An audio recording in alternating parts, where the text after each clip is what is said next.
The only thing necessary for evil to succeed is for good men to do nothing. It's important that people wake up to what is going on. It's time that we read the Constitution. It is error that needs the support of government.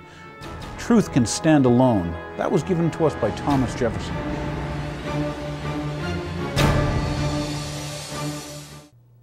Welcome back to The Real Story. My name's Daniel Hapney, and I just have all sorts of good news for you, at least, some thought-provoking stuff. I'll ask you questions like, gee, since when did the Department of Treasury have the right to spend your money? Wasn't it Congress who's, let's see, when I say Congress, I want to say, yep, Congress, your representatives, not even your senators, who authorize spending, for the federal government. But this is bailout week. Funny we use that term, huh? Bailout. Are we in a boat? Are we taking on water? Did we learn anything over time about fractional reserve banking? Now what do we see? We see, gee, a lot of scurrying around, big merger takeovers. Okay, we'll mention, was there Merrill Lynch or something, right? There was, well, we haven't heard anything about Goldman, huh? I wonder why Goldman Sachs is doing so well. Could it be because all our Treasury secretaries are from Goldman Sachs? Gee, did they have any foreknowledge? Oh, there's Fannie and Freddie. You folks remember Fannie and Freddie. What was the thing with Fannie and Freddie? Okay. They did what? They bought mortgage debt. When I say mortgage debt, people could originate mortgages like the banks in Sharon, and they wouldn't have to hold them. Now, many, many years ago, what would happen? Well, if you wanted to buy a house, you could go to a bank and get a mortgage, like one of the multiple Sharon banks. And that Sharon bank may, keep that mortgage and hold it and say, well, we've got your mortgage. And that way, if you ran into troubles, let's say maybe your wife got in an accident, the kid got sick or something, you weren't able to make this month's payment, you could go to Mr. Banker, your local Sharon bank, and say, you know what, my wife just got in a car crash, we're a little bit behind, yeah, but we'll catch back up, and what we could use is just a little bit of leeway, maybe you can work with us. But what changed was they created all these lending vehicles, they called them, almost like driving. Lending vehicles. And those lending vehicles, if you remember from some of the earlier shows on money, we allowed people to acquire homes that had no income that could be verified, right? No verification loans. And then we had the option loans. That's where you had the option of paying the interest, or the option of paying the principal, or the option of opting out and not paying either, and just allowing that to go on top of the balance so that the balance would increase. And that all sounded good when the values of houses were going up. When I say the values, a house is a house. I'll start with my house thing with you. Many, many years ago, for you younger people, ask your parents, hey, did your parents own their own home? And if they did, ask them, what did they pay for that home? And then when you find out what that number is and you compare it to today's number, you say, did that home have a roof 40 years ago? When your parents bought it or whatever? Did it have running water, a functioning toilet, a heating system, maybe some windows? Does it have all those same things today? Functioning windows, heating system, toilet, roof, all that good stuff, doors, windows. What's changed? Well, they say the value's changed. Hasn't been the value so much as it is the amount of the Federal Reserve notes you must exchange for that house today compared to yesteryear. Remember yesteryear? And why that's important is, once again, remember yesteryear, the banks would hold the mortgages. But now we're very modern. We have a whole new thing. This is all new. New finance, new stuff. So anyway, why I'm saying all this is they changed the way the mortgage business was done. In that they allowed people to take a bunch of mortgages and put them together. And then after they were bundled, they'd let another company wrap an insurance policy around them, just in case one of these mortgagees didn't pay their bill. So the question is, for you mortgage brokers in the audience, how much risk did a mortgage broker take? How much risk does a bank take now? Because they don't keep the mortgages, they bundle them and sell them off. So as soon as they sell them off, they get money credited into their accounts, they make money in this process, and then they can lend that money out again. That happened multiple times. And what's funny is the person who received this bundle of mortgages, they could count those bundles of mortgages as money in the bank. When I say money, they had value and they could count them on their books. And when a bank has money on the books, what do? They lend out money. Because we have fractional reserve banking, they lend out more money than they physically have, by a factor, let's say, of 10. So ask yourselves, all this paper floating around, and it's paper created by people who really don't care about risk because they didn't have any risk. What risk did a mortgage broker have if he was going to take the mortgage he sold you for your home and sell it off to someone else? Did he have risk? So he didn't, let's say he didn't look into the credit of this person or that person. Okay, maybe they didn't have to have a down payment. Remember those no money down?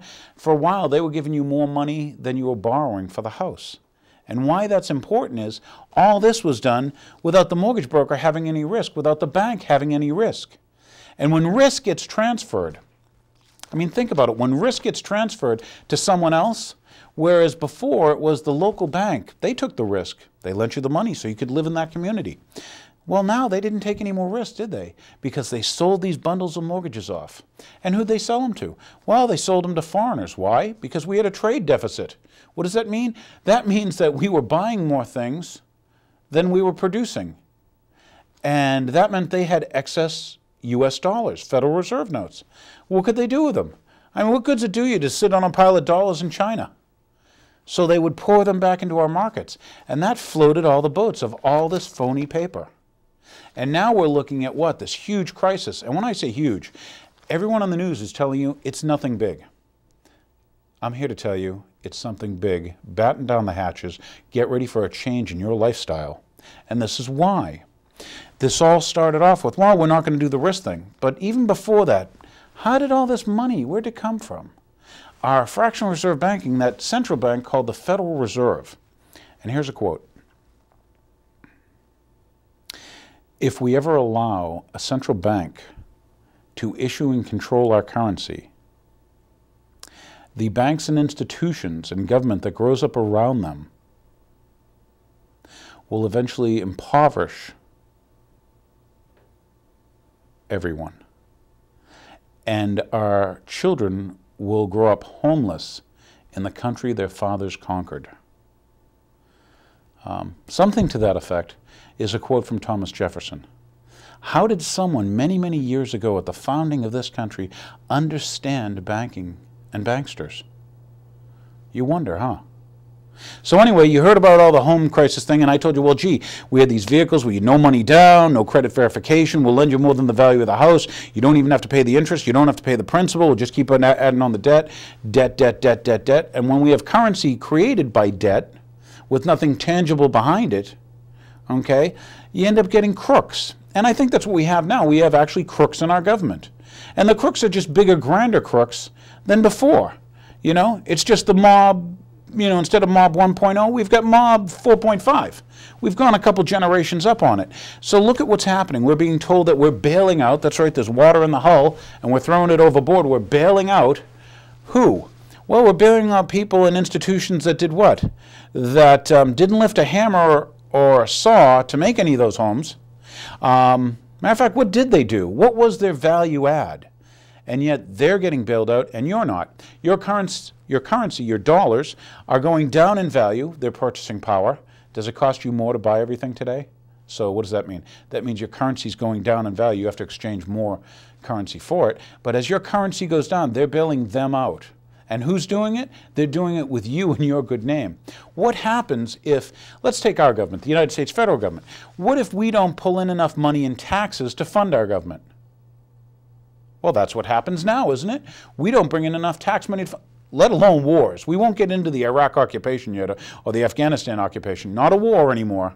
Okay, we're not fighting an army. Okay, this is called occupation. But anyway, what if you don't have enough money just to run your government every day? What do? You do what the United States government does. We borrow money. So we have a trade deficit, and we also have a deficit, a federal spending deficit every year, huh? Think about it.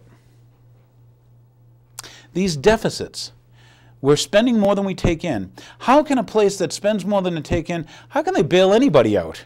If you're broke and you don't have a dime to your name and you have to live off your parents' money or your neighbor's money or somebody else's money, let's say maybe the Chinese people who are productive and other countries that are productive, that I remember Ron Paul telling the American Congress that we shouldn't send millions of dollars over there in the 80s, that we needed the jobs here, but you guys didn't want Ron Paul, right? You wanted your two chosen candidates from Goldman Sachs. Yeah, well anyway, the interesting thing was, if we are spending more money than we make and we don't have the money and we can't even fund our own government, how can we bail anybody out?